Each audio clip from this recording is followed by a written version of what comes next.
Hey, I'm Jeremy. Hey, I'm Kimon. And I'm Felix, and this is what we do.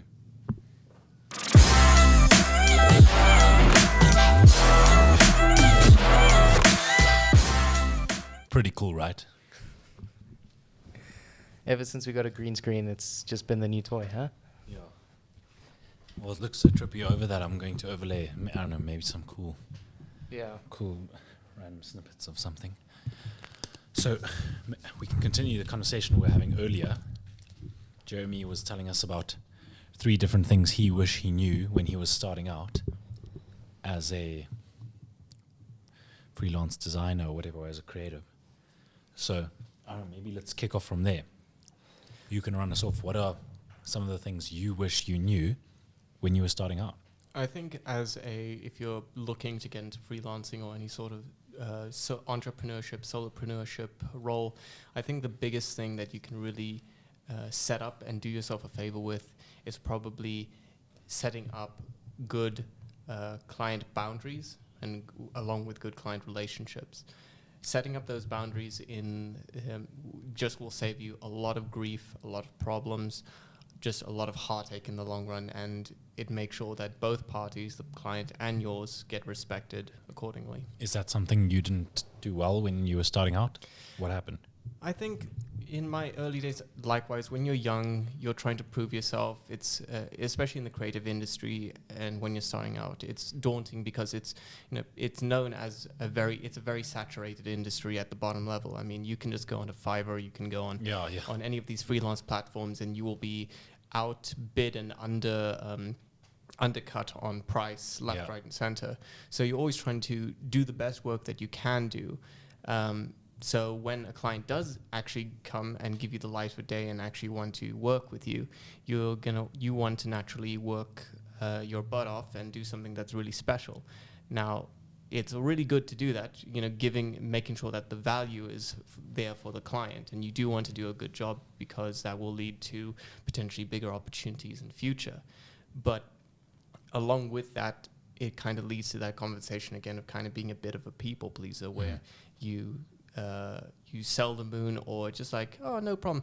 And, it doesn't matter if it's a Sunday afternoon and I'm supposed to be just chilling with my family or loved ones, whatever it is. It's like, oh, don't worry, I'll sort it out here and now. Do you find that you did that a lot when you were starting out? Just working on a Sunday or working overtime, pleasing people too much?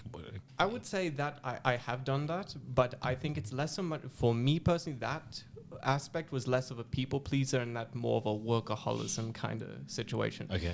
But it's a similar vein of, you don't set yourself a boundary of, okay, I'm on the clock and I'm off the clock. Obviously, if you're working for a company, and you work in an office, there's certain office hours. But when you get home, generally speaking, and it's not the case for everybody, but you're off the clock. It's not your problem anymore until the next morning. Whereas if you're a solopreneur or any sort of entrepreneur, really, where's the boundaries? Where do you say enough is enough? I'm off for the day. I'll check on this tomorrow. Especially in those early days where you really want to graft, really want to prove yourself, you end up really just going for those relatively 18-hour days where you just go nonstop. What's your thing? What do you wish you knew when you were starting out? How long has it been? How long have you been working as a creator? And Sure, long. As a creator, I'd say maybe coming up on 8 years now. Sure. That's like, my first couple of years was all in the music production space, whether it was mixing and mastering tracks, obviously not at the beginning, or just recording artists, producing beats, DJing at whatever I could get my hands on, an hour at some crappy nightclub, a wedding, whatever. And then that eventually, as I started taking my music more seriously, turned into me needing collateral to promote my music, album art, music videos, live performances, and that's kind of the graphic road. Design got involved. Exactly. Yeah. That's, I started learning how to do all those things to create that stuff for myself, which is what opened up that side of things, which I'd say has maybe been about 4 years now that I've been involved in that side. And I think the biggest thing that I wish I knew was the best way to describe it is that saying there's many ways to skin a cat. And the way that I translate that to the creative work is that there are so many different ways to do the same task within the same software, like be it Photoshop, be it Final Cut Pro, Premiere Pro, editing videos, After Effects, motion graphics, Logic, Ableton, whatever it is, whatever software you're using. Like, I mean, anyone that's produced music knows that if you go into Ableton or Fruity Loops or whatever you're using to produce, there are like 15 ways to change the volume of the same one sound on one track. Yeah. You know, so I was Why do you wish you knew that? Because I was kind of deadlocked for a long time, wondering if I'm doing things the right way, because I never went to university for it. I just kind of figured it out through trial and error or through whatever YouTube tutorials I could find that were helping me solve these things. Were you doing things in the wrong way? That's the thing. There is no wrong way to do those things. Okay, there's the answer. That's the lesson that I wish I knew. So it felt like the guys that are getting paid to do this in Hollywood, the guys that are editing massive high budget movies, the guys that are producing for these huge record labels, they have the secrets. They know the right way to do it. They know which one of the 15 ways to change the volume is the correct one. And the thing is, over time, obviously there is some sort of logic to it. Like, you know, there are certain decisions that you can make during the mixing process to change the volume at different places that have different results. But at the end of the day, you can do it however you want. Yeah, who cares? You know, if you get to the end product that you want. And one of my biggest music mentors, is something that they told me once that was also like a really big revelation to me, is he was saying this to me. He says, you spend all of your time thinking about creating stuff, thinking about the best ways to do it, how to film better, how to record better, how to mix and master your songs better. If you can't hear the difference, there is no way the people that are consuming your stuff will ever be able to notice those differences. So if you think it sounds fine, if you think it's right, if you think it looks good, or it's the right volume, or the color grade looks sick, trust yourself. You know, I think that was probably my biggest. Like in my mind is like saying, just create when you speak. Like who cares about the technicalities? Exactly. Once you've got it to a point where your gut says to you, no, this sounds great. Yeah, that's why there's rappers out there that are mixing final mixes of their tracks on their laptop speakers and releasing it and getting 30 million streams in the first week. Yeah, because they focus on what's most important. Yeah. Oh, okay. I suppose that leaves it to me. I think there's a million things that I wish I knew back then. There's probably also a lot of things that I think I knew back then that I'm like grateful for, that have stayed with me. But probably the most important one is I didn't know back then how big I can make it, like as a graphic designer or something. I think it has to do with undervaluing yourself as well. So the principles that guide a massive project for a corporate company, a creative project, are the same that guide the way you engage with the flyer design you make for a nightclub owner. For, if it's in dollars, $100 or $1,600 or rand, South African rand. And I always thought, no, this is the lane that I have to stay in. I'm still small. I still need to do this. And I kept that skin on. I never shed that skin. Whereas I think pretty much every year you just have to say, cool, I need to move into the next level. I've got what it takes to move into the next level. Yeah, even if you don't. I think there's a lot of parallels between what you said and what I said, where yours is like being able to ask people for more money for your skills, and mine was just matching up my skills against people that I thought were good. So, you know, like the guys that are getting paid 100,000 rand to edit a video are using the same techniques that I'm using, but I had that belief that I need to learn what they know in order to do what they do. And it was the same thing. And they don't even know that. Yeah, exactly. Like you said, the same principles you use to design flyers for some event that you get paid 1,000 rand for, you use those same principles and the same tools and skill set to develop a campaign for a massive corporate client for 300, 400,000 rand. So I always try to find principles in what we're saying. So I'd like, maybe we can start finding a principle around that, because we're speaking about a central theme here between you and I. And I'd like to hear Jeremy's principle on his thing as well. So if I try to consolidate it within mine, it's either have big belief in yourself, even if you're believing more than you are worth. But who's to define what you're worth? If there's someone that's willing to pay you for something, even though you're not as qualified as everyone else, let it be. If 30 million people are willing to listen to you, even though it wasn't produced by 100 different people and supported by a major label, it doesn't matter. So the principle is take risks and take leaps of faith, even if they are completely unwarranted, because then if it's not meant to be, whatever you want to call it, the universe or the market or the customers you're trying to reach are going to push back at you and say, no, sorry, you're not good enough. Cool, that's fine. Then you start again. But if you always stay in your lane and say, no, this is all I can do, this is all I'm good enough for, you're not going to move forward. So you almost have to switch off in your mind that like judgment on yourself that ranks you in society or in your market segment or whatever it is, and just say, I'm just going to move forward and let's see. Yeah. To quote Jake the dog from Adventure Time. Oh, yeah. Sucking at something is the first step at being good at something. Being sort of good at something. Yeah. Or to quote Blair Enns in his book, The Win Without Pitching Manifesto. Very good book, by the way. I'd recommend it to read it if you haven't.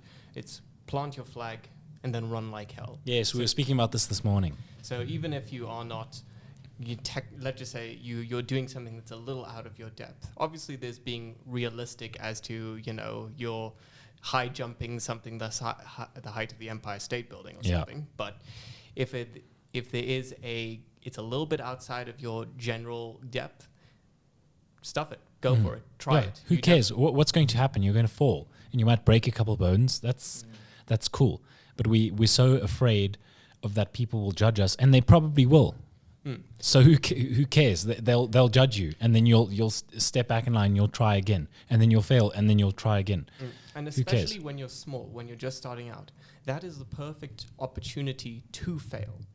Seth Godin brings up the point of, when you're small, you have all the chance you have to fail.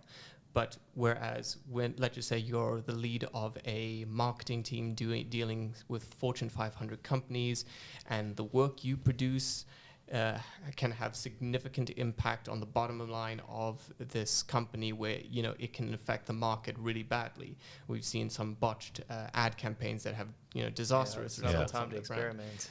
Those are the times when you can't afford to fail. Yeah. But especially when you're small, it's small. When you're small, just you allow yourself to fail. Yeah. So I wanted to get back to the principle of your situation. You said a lot of the time you didn't boundary yourself either to your clients or to yourself on time spent working. What's the principle? How can someone listening learn from you? I'd say the core thing is it's self-respect.